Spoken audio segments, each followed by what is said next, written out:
Hi, it's Alaska Granny.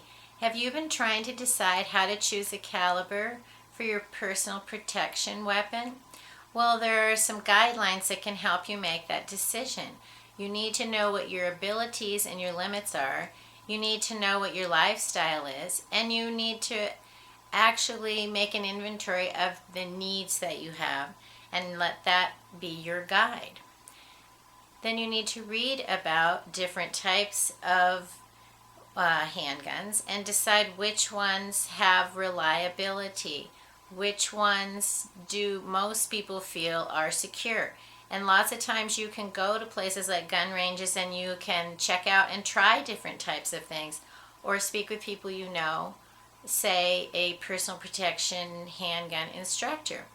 So you want to know which ones do well in real world situations. Then once you make a decision, you need to learn what your recoil tolerance is. You need to know how to work the action.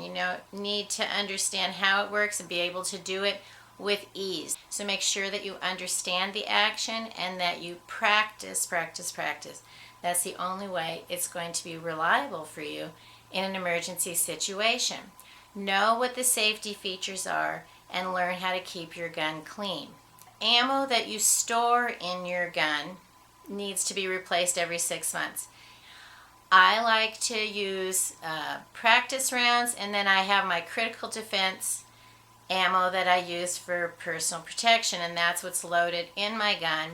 When I go to practice, I always make sure I shoot a round or two of the defense ammo because I want to make sure that I am familiar with how that shoots through the weapon because it's always a little bit different than practice ammo.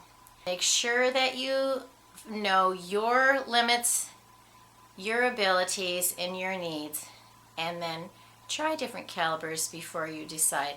Don't just take someone's opinion who wants to own the biggest caliber there is. It may be completely inappropriate for you. Find what works for you, is comfortable for you, and makes you feel secure knowing that you can protect yourself. Please subscribe to Alaska Granny and have a wonderful day.